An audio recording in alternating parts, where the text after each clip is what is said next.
Hey there, Penguins fans. Happy Wednesday, October 12th, the day before Pittsburgh Penguins regular season hockey returns to your airwaves, television screens, all that. I am absolutely fired up for Thursday night. But for today's episode, we're going to preview the game against the Arizona Coyotes, a very winnable game for the Penguins. And I'll get into those reasons a little later on for the episode. But to start off the show, the first segment, we're going to get into some practice updates, go into what the very likely lineup is going to look like for your Pittsburgh Penguins on Thursday night against the Coyotes, going to the penalty kill units, power play units, all of that good stuff. And also an injury update on Teddy Blueger, if he's maybe going to suit up for the game. He spoke to the media. And then later on in the show, we'll do a full preview of the game against Arizona and dive into their numbers from last year and dive into who you will be seeing in their lineup because let's just say they're probably going to be really bad this year. So that's all coming up right after this drop. You're Locked On Penguins, your daily podcast on the Pittsburgh Penguins, part of the Locked On Podcast Network, your team every day.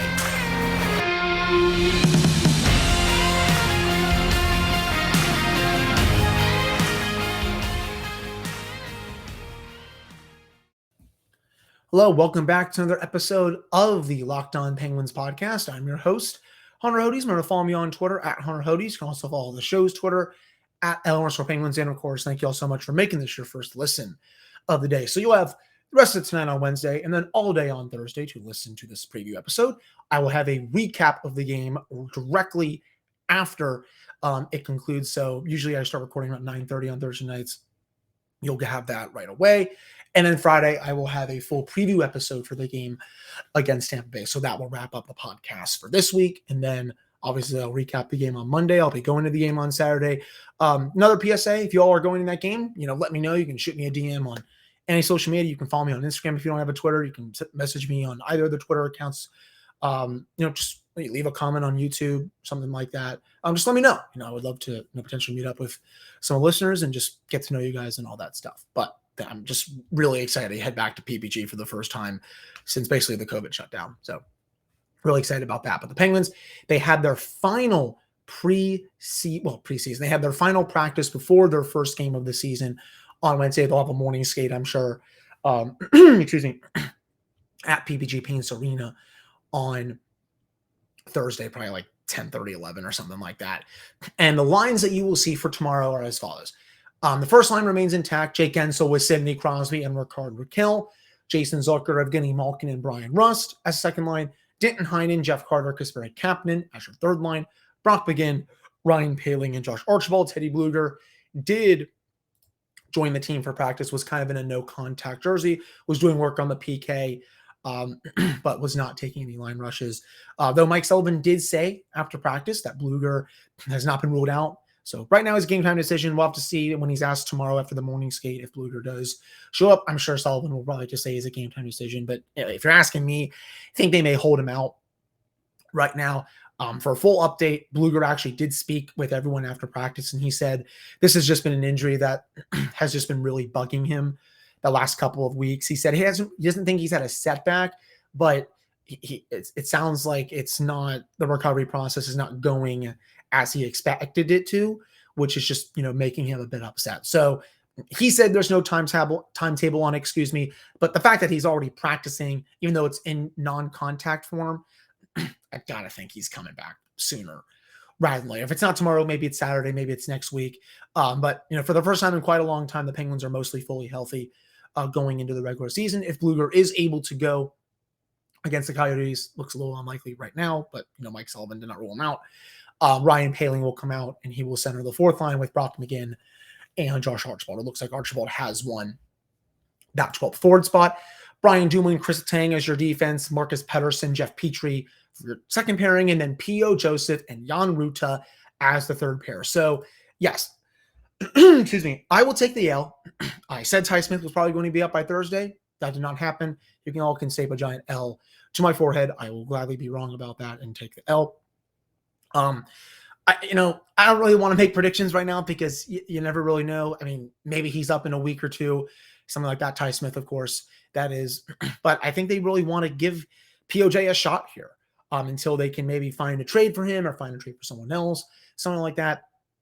I think they want to see what they have in this player. It's time to, actually give him NHL minutes. He does not belong in the AHL right now. I think Jan Ruta will be able to carry him. I mean, for God's sakes, this player played on the top pairing in Tampa Bay with Victor Hedman. He should be totally fine playing with POJ. Maybe Joseph gets a nice little run here, 5-10 games. Maybe it's not. Maybe it's a little shorter, but he's definitely going to play, I think, in the next at least 2 games. I'm not really sure if he's going to be playing on the Western Canada road trip, which is in a couple of weeks. We'll have to see. But, he's won the job for now, but he can't get too comfortable because as soon as they can bring Ty Smith up, when they have cap room, they are going to do it. The coaching staff really likes him. The management staff really likes him. He had a good camp, good preseason. In my opinion, he was better than Joseph. If they had the salary cap room, he would be starting on opening night next to Jan Ruta. He is going to be up here sooner rather than later. But, we'll have to see. Could POJ outplay him? Sure. Maybe he has a great start to the regular season and you can't take him out of the lineup, but, we'll have to see what happens with that. All the other defensive pairings are fine. I want to see how Brian Dumoulin responds this year. Struggled again down the stretch. His skating just has not been the same. His foot speed has just lost a lot. Does not look like the same skater at all. I think those last couple of severe injuries have really just done a big damage to him with regards to that. His decision-making hasn't always been up to par these last couple of years either. We know his offense hasn't been there. He's been known to be a good defensive defenseman, but when that part of his game starts to go, then it gets a little concerning. This is a contract year for Dumoulin. He needs to at least play semi-okay if he's going to go out on the open market and get a nice little contract for himself. I don't think it's going to be from the Penguins, at least from how we stand right now. I know he's a respected veteran of his team, has been with them for the last 7-8 years, but this is a big year for him. And, he has a chance to really start fresh, I think, for this game against the Arizona Coyotes. I'm just making sure I got everything here. So I had to pause something real quick there. But going back to the forward group a little bit, the one line that I'm really intrigued about is that Heinen-Carter captain line. It is such a wild card to me. Truly. You have 3 players on there with, did they really mesh that well? Heinen's, I guess, kind of the scorer on that line, had 18 goals last year. I know Jesse on my Monday episode was saying that he could score up to 20 this year. I'm not as bullish as him as on that. I think I have him at 12 to 15 this year. Could easily prove me wrong. He can score 18 to 20 again, but I think that 12 to 15 range is maybe a bit better. Jeff Carter, he's that defensive player, but can also chip in offensively, decent playmaker. And then you have Kasperi Kapanen, who is just, who knows what you can expect from him. I'm not as high on him as Nick Berlansky is at the Tip of the Iceberg podcast, where he thinks he's going to score 25. Again, that almost made me fell out of my chair on Tuesday when I had them on. So I really have no idea what to expect with that line. I truly do not. I think it's just, it's either going to be really good or it's going to be really bad. But, Mike Sullivan likes to work with duos with his lines. Like, for example, Gensel and Crosby work well together. Malkin and Rust as a duo. Carter, Kapanen, and then McGinn, Blueger. Those are like his main duos for his forwards. And then he likes to, add another player who he feels is best next to those 2 players. And he's hoping at the start of the season, at least, that player is Danton Heinen. Going to be really interested to see how that line is to start the year. I mean, should be good, but, there's a couple big question marks I have on line, especially with Kapanen. Is he going to play the way he played last year? Is Jeff Carter going to continue to regress a little bit? Is Danton Heinen going to score like he did last year? So I guess I really have 3 questions for that whole line. And then for McGinn, Hailing, and Archibald, I think their biggest thing is, at least to start the season, if Blueger's not ready for the first 2 games, their biggest key for me, they just don't. I think Mike Sullivan wants the puck not to be in the defensive zone when they're on the ice. He kind of wants them to, not bleed chances against, have the puck in the offensive zone, maybe cycle a little bit, but just keep it pinned down there. And then they can come back to the bench. And then, the first line comes out and then they do their damage. Second line does the same thing. Third line can contribute as well. I don't think he really sees the 4th line as a scoring line. He kind of just sees that as, our checking line. We can throw them out there for like some, maybe some defensive zone shifts, but, mainly some, how do I want to say this better, I guess? not as many defensive zone shifts, more so offensive zone shifts where, the puck is not leaving the zone and they can just forecheck the heck out of you and keep it pinned down there. And, that can tire the opposition out. I think that's what they're really hoping for with the forward line. A little bit different. I kind of disagree with it, but, that's what they're going for, at least if you ask me. So that wraps up this first, actually, no, excuse me. That does not wrap up the first segment. As for the special teams that you all will see tomorrow, top power play, same thing. Letang, Crosby, Malkin, Gensel, and Rust. Second unit will be Jeff Petrie, Rickard Rakell, Jeff Carter, Jason Zucker, and Danton Heinen. Blueger was getting some PK reps, which I will get to here in just a second. No surprises on the first power play. And then honestly, no surprises on the second power play. Jeff Petrie has been a pretty good power play quarterback throughout his career. Not I guess, better on the second unit. In Montreal was fine on the first unit, but if he's quarterbacking your second unit, you're obviously doing something pretty good. As for the PK, looks like the varsity squad tomorrow: Ryan Paling, Brock McGinn, Brian Dumoulin, Jan Ruta. Second penalty kill unit: Kasperi Kapanen, Josh Archibald, Marcus Pettersson, P.O. Joseph. Blueger was rotating in with both. If you're up to me, I'd replace McGinn with Kapanen on that top penalty killing unit. If you do all this stuff to experiment with Kapanen on the penalty kill, just throw him to the Wolves and put him on the varsity unit. I just feel like he should get the top minutes at first. If you're just going to go out of your way to experiment with this in camp and preseason, and all that. So, that's my opinion. As my door is starting to open here, is that, Ronnie, I know you're trying to come in here, but you're not going to come in here this time. But anyways, that will wrap up this first segment of today's episode. Coming up in the next segment, we're going to do a full preview for the game against the Coyotes and go into just how bad this Coyotes team is going to be this year. Now, before we get to our second segment, we're going to talk a full preview for the game against the Arizona Coyotes and just how bad this team is going to be this season. The numbers don't lie. In the last decade, over 4 million people have chosen Simply Safe Home Security to protect their home. You don't earn the trust of that many people without doing something right. At Simply Safe, your safety is the only thing that matters. I know because I use Simply Safe in my own home. They protect you with cutting-edge security technology powered by 24/7 professional monitoring agents who always have your back. Now, with 24/7 professional monitoring, Simply Safe's agents call you the moment a threat is detected and dispatch police or first responders in an emergency, even if you're not home or can't be reached. They blanket your home in protection with advanced sensors for every room, window, and door. There's also HD security cameras for inside and outside your home, smart ways to detect motion that only alert you when a threat is real. You can customize the perfect system for your home in just a few minutes at simplysafe.com/NHL. You can save 20% on your Simply Safe security system when you sign up for an interactive monitoring plan and get your first month free. That's visit simplysafe.com/NHL to learn more. There's no safe like Simply Safe. All right. I'm back here on this episode of the Locked On Penguins podcast. I am your host, Hunter Hodes. Remember to follow me on Twitter at Hunter Hodes. You can also follow the show's Twitter at @Nhl Penguins. And of course, thank you all so much for making this your first listen of the day. So, first game of the season, they will be playing Penguins, of course, the Arizona Coyotes, a team that, let's face it, Yins, this will probably be one of the two worst teams in the league this year. This is a team that has a management group that has said, we're going to stink and we're going for Connor Bedard, who, for those that don't know, is the number one prospect in the 2023 NHL draft. He's probably going to be a franchise player for whoever gets him. Likely it's going to be Chicago or Arizona. It could be someone else, but those are the two main favorites right now. This roster is horrific. So I'm looking at the Athletics preview for the lines that they have. Clayton Keller on the first line, Barrett Hayton, Nick Schmaltz. Keller is their best player. He's someone who can put the puck in the back of the net. Also really good playmaker, good player in his defensive zone. He will probably be their point. And he will be their point leader this season. He's been good ever since he was drafted. I like him a lot. Nick Schmaltz, also very underrated. Top 9 forward. Don't like him on their first line, but they kind of have no choice. Hayton, not a bad player too. Lawson Krause, Travis Boyd, Nathan Smith.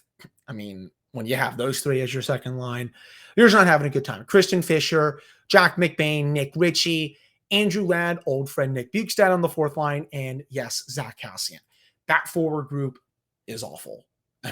There is nothing to like about that forward group. On defense, Shane Gostisbehere, old Philadelphia Flyer. Troy Stetcher is back there. Patrick Nemeth, who was giving the Penguins a lot of gifts in the playoffs. Jacob Chikrin is usually there, but he is hurt, so he will not be playing. Dyson Mayo will be. He's actually on their top pairing right now. Honestly, Jens, I have no idea who he even is. That's the first time I've ever even heard of him. Josh Brown is on their bottom pairing, and then Vejmelka is their starting goaltender. He actually had a decent year last year, funny enough. And then I have no idea who their backup goaltender is. This is a game that the Penguins should win. Now, I'm not going to go out here and say they're definitely going to win it because I don't want to jinx myself and put a big fat L on my forehead.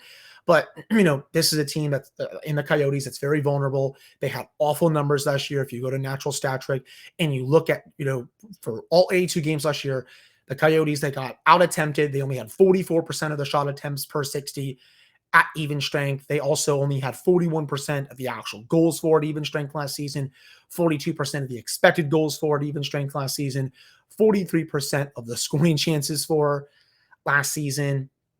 Just making sure I have that. And then,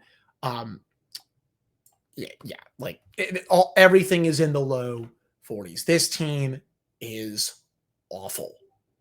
And they are probably going to lose excuse me, well over 50 games this year or something like that. So those are the lines that the Coyotes have been running, at least in practice for the most part. Chikrin obviously is not in. I'm looking at the left wing lock right now. Funny enough, Patrick Nemeth is actually on their top pairing with Troy Stetcher. And then Shane Gostisbehere and Mayo are on their second pairing. And then Moser is on their third pairing. So when you have Patrick Nemeth on your first pairing, it's going to be a bad time for you, to say the least. So, yeah, this is, again, a game the Penguins should win. A team that's not good, that's going to lose probably well over 55 games this season, going for Connor Bedard. For God's sakes, they're playing in a college arena this year because their arena situation out in the desert is just so awful. So yeah, that's basically what I have for you all with this preview. The biggest thing is, they're weak defensively, put a lot of pucks on net. Vejmelka, he had a decent season last year, but he's not a world beater. They should be able to put, if I had to guess, at least 3 to 4 goals on him tomorrow for the home opener. Maybe the Penguins come out looking a little stagnant. The vibe check will be back in full force. We'll have to see how they look for the first 5 minutes. But even if they look kind of in those first 5 minutes, that should be enough to beat the Coyotes of all teams. The schedule's going to get a lot tougher after that, especially with Tampa Bay coming on Saturday. They have the Western Canada road trip right before Halloween and stuff, which, and I believe that's actually a 6-game road trip with Columbus in there. And then the end of it is Seattle. They put that one in there too. So it's really important here for the Penguins to get off to a good start. Because, even after the Tampa game, I'm just going to, double check the schedule here for you all. They have Montreal on Monday, very winnable game. They have the Kings, winnable game because it's at home. And then they have the road trip with Columbus and then the Western Canada. Then they have Boston, Buffalo, Seattle. So they do have a lot of winnable games to start the season, but it's also tough because a lot of these games are on the road. They do not play many home games at all to start the season. But, they have a great opportunity to start 1-0. That's obviously the task here. And I would kind of be a little surprised if they did not win this game. They actually, the Coyotes gave them a little bit of trouble at times last season. A couple of those games were actually, really entertaining. I think it was the game in the desert. I believe it was 1-0 Arizona going into the third period. And the Penguins were able to win that. They scored a few goals in the third period to finally pull away. But, that was when Scott Wedgwood was just, playing his tail off for them. And I think the game in Pittsburgh, the Coyotes were actually up by a goal or two a couple of times where the Penguins had to really turn on the afterburners and then win that game. So Penguins won both games last year, but the Coyotes gave them a fight. So I don't think they're going to back down. Obviously, as players, they're not going to attempt to lose, but this is still a team that's going to lose a lot of games. They're trying to tank for the number 1 overall pick in a game the Penguins should win. I've repeated myself 5,000 times now. I'm sorry about that. But, awful underlying numbers last year. When you have Patrick Nemeth on your top pairing with Jacob Chikrin, and you have Travis Boyd and Lawson Krause in your top 6 and Nathan Smith and Barrett Hayton, you're just set up for a bad time, So That wraps up this preview segment for today's episode. Coming up in the final segment, I'm going to get into a lot of my NHL predictions for this season. I know the season just got started, but I'm going to go into who I have as my playoff teams and all that jazz with my standings predictions as well. So stick around for that coming up in the final segment. All right, I'm back here on this episode of the Locked On Penguins podcast. I am your host, Hunter Hodes. You're going to follow me on Twitter, Hunter Hodes. You can also follow the show's Twitter at @Penguins. And of course, thank you all so much for making this your first listen of the day. So here are my standing predictions for the NHL season. For the Metro, I've been saying this a lot recently. I do not think this division is that good. You have the top three teams in there: Carolina, New York, and Pittsburgh. Washington, I think, should still make the playoffs, even though I'm not as high on them. Then you have the bottom four teams who you don't really know what to expect. Well, Columbus and Philadelphia, I think, are going to be really bad. Well, actually, no, Columbus and Philadelphia, excuse me. Philadelphia, I think, and the Islanders are not going to be really good this year. Some people are higher on the Islanders than me, but I just don't see it. Barry Trotz is what made that drink stir. Well, I mean, he stirred the drink there, I should say. And maybe Lane Lambert surprises me, but right now, I just don't see it. Philadelphia is obviously going to be bad. New Jersey, I think they're going to take a little bit of a step forward, but for people saying that they're going to finish top four, I don't see it. I still don't trust their goaltending. Like Jack Hughes a lot, like Nico Hischier. Jesper Bratt is obviously back too. Dougie Hamilton should have a better year. But I just don't see that big jump just yet from them. So Carolina at the top, Pittsburgh at 2, Rangers 3, Capitals 4. So those are my 4 playoff teams from there. The Atlantic, I have the same 4 from last year. I actually have Toronto at the top. I think they are going to win the Atlantic this year. I have Florida right at that 2 spot, Tampa Bay at 3, and then Boston at 4. I think Boston's going to do enough to squeak in. I like their team this year a lot, even though they have a lot of injuries to start the year with, especially to McAvoy and Marchand, but they're deep on defense. Their forward group is really good. And, I think Jim Montgomery is, he's not Bruce Cassidy, but I think he's going to have something to prove this year because this is the first time he's coached or been a head coach, I should say, in since I believe 2019. So I have those 4 teams making. I do think Ottawa and Detroit are going to take some big steps this year, but I still think for them, they're a year or 2 away from making some damage in the playoff picture. Going to the Western Conference, I have obviously Colorado winning the Central. They are still a buzzsaw. I honestly have them going back to the Stanley Cup final this year. Number 2, I have the Minnesota Wild. A couple of people tell me, some of my buddies, that they were saying that they think Minnesota is going to miss. I don't see that at all. Kirill Kaprizov is incredible. Ryan Hartman had a good year last year. Matt Zuccarello, Matt Dumba, Spurgeon's really good. I think Fleury should be a bit better. I don't think he's going to be as bad as he was last year. Don't think he's going to be as good as his Vezina year. And, I think Garrett is going to try to go out and get another impact forward at some point. I think that Fiala trade definitely weakens them. But, I think this is still a dangerous team. Boldy is going to have another strong year. Marco Rossi made the team. If you don't know who he is, you can check out how he had a really bad bout with COVID just a year or 2 ago. And, thank God he's healthy now. At number 3, I have the Dallas Stars. Really like them coming into this year. Sagan, Ben is still kicking. Jason Robertson, Rupe Hens, Miro Heiskanen. All those guys are just incredible. And Jake Ottinger, if he lives up to how he played in the playoffs against the Flames when he was like .950, the Stars are going to be just fine. Peter DeBoer, he's kind of a meh coach, but he usually gets results out of his teams within the first year or 2 of coaching them. So I think they're going to make the playoffs this year. Number 4, I have the Nashville Predators. Duchesne had a strong year last year. Johansson was good. Forsberg also was awesome. Thank God he signed back there because that would have been a big loss if he didn't. Roman Josi had one of the best seasons for a defenseman that we've ever seen, and UC Saros is one of the best goaltenders in hockey. I think as long as he's healthy, they will make the playoffs. St. Louis, I have missing, actually.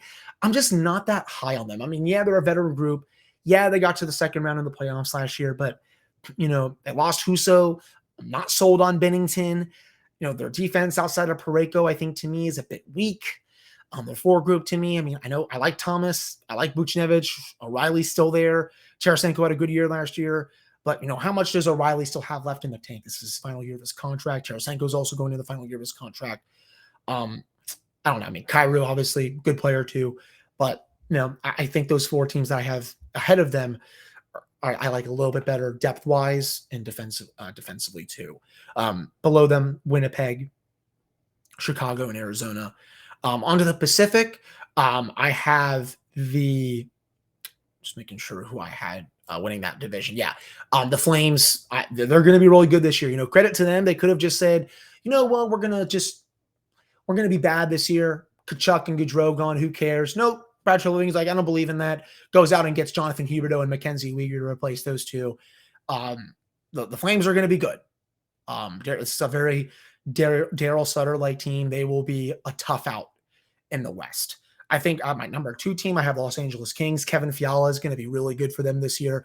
It's time for him to live up to that contract. He, did a great job in Minnesota, either riding shotgun to Kaprizov or on his own line. It's time to see what he can do, away from Kaprizov and, in a different environment in Los Angeles. Jonathan Quick, Cal Peterson in net. And then Drew Doughty, if he has another strong year again this year, that would pay dividends. He actually had a great year last year. His metrics were the best that he's had in the last 3 to 4 years. And then Kopitar, Kempe, Iafallo, Quentin Byfield. It's time for him to shine. A lot of good pieces in Los Angeles. I have Vancouver making the playoffs as well. I really like the Bruce Boudreau effect. I think Thatcher Demko is a strong candidate to be a Vezina finalist. He is a very underrated goaltender and someone who I think, again, he's flying under the radar a lot. And, Besser, Pedersen, Quinn Hughes, Bo Horvat, a lot of really good. Garland, of course. Their top 6 is absolutely loaded. Their depth, maybe not as much, but I really like that top 6 there in Vancouver. And I think the Boudreau effect is really, really real. And then I have the Oilers. I have them getting in, I mean, McDavid and Draisaitl. What else can you say about them? They're 2 amazing players. Mike Smith is gone. Jack Campbell, a little bit of a risk. He had a kind of a tale of 2 seasons last year. First half looked like a Vezina finalist. Second half looked like a replacement level goalie. Which version of him you're going to get? I think that's the big question for that. Defensively, Duncan Keith is retired, but Evan Bouchard is there. I'm trying to think of it's not Bouchard. It's if I can, no, my God. I actually feel like disgusted with myself, and I am forgetting this player. If I can just go to their preview here on The Athletic. This is actually embarrassing. Darnell Nurse, good Lord. I usually never forget his name. But Nugent Hopkins, he's still there too. Hyman's a good player. Puljujarvi, I'm surprised he's still there. Evander Kane, I know he's a piece of work off the ice. I'm not going to cuss, of course, but on the ice, is a good player. Dylan Holloway, good rookie. Matthias Janmark is there. Warren Fogle, Derek Ryan. I think they should make the playoffs this year. I think Vegas is going to miss by the skin of their teeth. Still wouldn't surprise me if they did get in, though. Then my Stanley Cup pick. I think Colorado's going to repeat. I said this on my Tuesday episode. Give me the Panthers. I think a lot of people were disrespecting them coming into this season. I think they do come out of the East this year. That's maybe a hot take for me, but I love the Kachuk edition. I think they found out that they really need to figure out, I don't want to say this. I think they found out what it takes to win in the playoffs last year. That was kind of like their welcome to the playoffs moment. Got a scare from a veteran core in the Capitals. Then you just get bullied by Big Brother in your own state. They're going to take that personally. You have a new coach coming in. Spencer Knight, I think he's going to be really good this year. I think he's going to take over the starting job maybe halfway through the season. And, Barkov, Ekblad, Kachuk, all these guys, they are going to be a force this season. And I think a lot of people are sleeping on them. I say that, defensively, definitely a little weak outside of Ekblad. I mean, Gustav Rosling's a pretty good player, though. I don't really like Radko Gudas or Mark Stahl, Brandon Montour. But, forward-wise, again, for Hagee, Reinhart, Duclair, Bennett, Barkov, Kachuk, Lundell, Ryan Lomberg. They're taking a nice flyer on Colin White. That's a good move, I thought. This team is in it to win it again, and I think they're going to make a lot of noise in the playoffs this year. But that'll do it for today's episode of the Locked On Penguins podcast. Let me know what your NHL predictions are in the comments on YouTube, or you can DM me and stuff. But again, tomorrow's episode will be a full game recap of the game against the Arizona Coyotes. We'll have to see if the Penguins are able to get to 1-0 going into Game 2 on Saturday against the Tampa Bay Lightning. So that does it for this one. Hope you all enjoy listening to it, and I'll be back on Thursday.